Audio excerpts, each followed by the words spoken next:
حلوة وأسرع وصفة في تفتيح الأبيضين ومنطقة البيكيني وكمان الوجه لو انتي بشرتك فيها غمقان أو سواد شديد، بجد بتوحد اللون. ولو عندك ركبتك أو كمان كوعك في غمقان أو سواد شديد، جربي الوصفة دي. تفتيح رهيب جدا من أول مرة، نتيجة حلوة جدا، وكمان هتخلي البشرة صافية وفيها نضارة حلوة جدا. ما تنسيش اللايك والشير والسبسكرايب وفعل الجرس عشان كل جديد يوصلك مني أول بأول.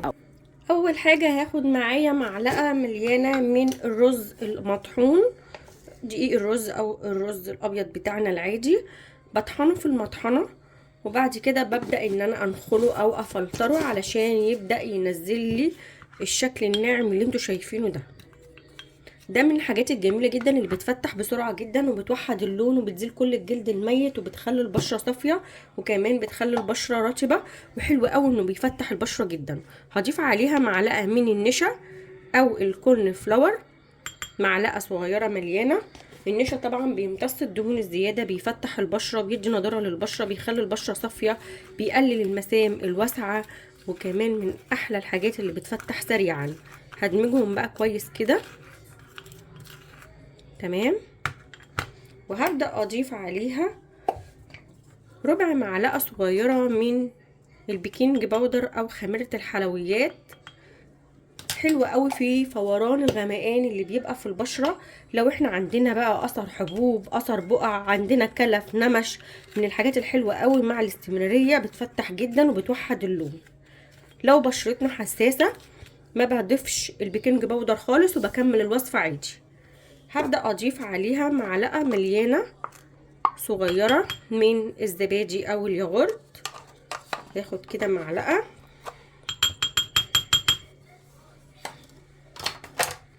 وهبدأ ادمجهم. الزبادي او الياغورت من الحاجات الحلوة قوي اللي بتفتح البشرة، بتوحد اللون، بتنظف المسامات، كمان بيخلي البشرة رطبة جدا جدا، خصوصا بقى ان احنا داخلين على صيف، فالبشرة لازم تكون كده نظيفة ومرطبة، وكمان اللون موحد للناس اللي بشرتها بقى فيها بهتان او لون بشرتها مش موحد. هدمجهم كده كويس زي ما انت شايفة.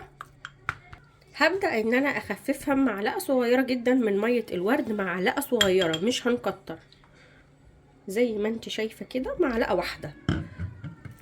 اما احط تدريجيا افضل بكتير من ان انا احط كتير يعني ويبدأ يسيل معايا. بصوا انا مش عايزاها سايلة، شايفين.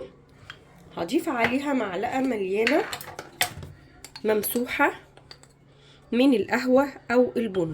القهوة او البن بيفتح البشرة جدا، بيوحد اللون، بيزيل اي بقع، تسبغات، كلف، نمش، بيدي نضارة للبشرة حلوة قوي، خصوصا بقى لو احنا بشرتنا مليانة اثر حبوب، بشرتنا فيها غمقان، بشرتنا مش موحدة، وكمان بيفتح البشرة جدا لانه غني بالكافيين. فانا هنا بصوا قلبتها بقى شكلها عامل ازاي، تمام. انا هنا قلبتهم كويس. هبدأ بقى اضيف عليها معلقة صغيرة جدا من الحليب البودر، نص معلقة مش كتير، عشان انا الكمية اللي عاملاها مش كتير. بس الحليب البودر عايزة اقولك انه حاجة رهيبة جدا في التفتيح وتوحيد اللون، وكمان من الحاجات الحلوة قوي اللي بتفتح البشرة. ممكن استبدل الحليب البودر بالحليب اللي هو السايل عادي جدا، مفيش مشكلة. هنا هبدأ بقى هخفف كمان بمية ورد، لان الوصفة معايا كده كتلت سنة. معلقة برضو هقلب، مش هكتر اكتر من معلقة. شايفين بقت ناعمة ازاي وكريمة خالص. مسافة ما احطها على وشي على جسمي تبدأ تتفرد معايا بكل سهولة، شايفين بالشكل ده. هركنها على جنب. وهجيب معايا طبق تاني، وهبدأ ان انا اضيف في الطبق ده معلقة من دقيق الرز. زي ما قلت لكم دقيق الرز من الحاجات الحلوة قوي قوي في ازالة كل الجلد الميت. الوصفة اقدر على فكرة استخدمها لوشي واستخدمها لجسمي عادي جدا، تمام. الوصفة دي بقى اهم حاجة ان احنا نعملها قبل الوصفة الاولى علشان تشيل كل الجلد الميت. شايفين شكل اللي هو دقيق الارز ده بيتباع عند السوبر ماركت جاهز، وممكن تلاقيه عند العطار، وممكن انتي تطحنيه عادي في البيت. هضيف عليها معلقة صغيرة جدا من اي معجون اسنان، حاجة بسيطة. ده حلو جدا جدا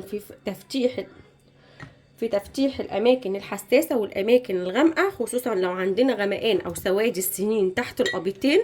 منطقه البيكيني حلو قوي وبيفتح وبيوحد اللون. هضيف عليها معلقه كده من ميه الورد، معلقه واحده، وهبدا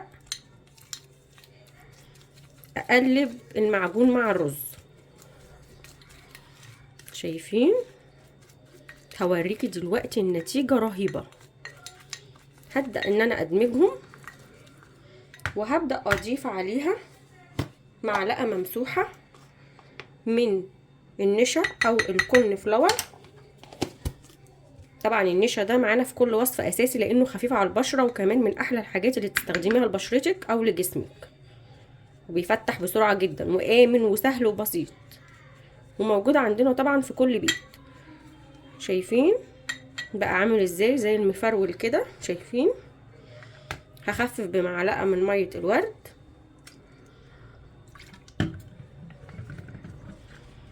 بالشكل ده. بصوا حبيبات الرز واضحه فيه جدا. ممكن استخدم مكان الرز لو انت حابه السكر، بس الرز بيحتفظ بيه الخشونه بتاعته، انما السكر بيدوب بسرعه معايا. هبدا بقى اضيف معايا ربع معلقه من البيكنج باودر او خميره الحلويات. طبعا ده بحطه لو انا عندي غمقان او سواد شديد قوي قوي تحت الابيضين او منطقه البيكيني او في البشره. تمام؟ فده بنحطه لما يكون عندنا الغمقان شديد. هبدأ ادمجهم. بصوا انا هنا عايزه اوريكي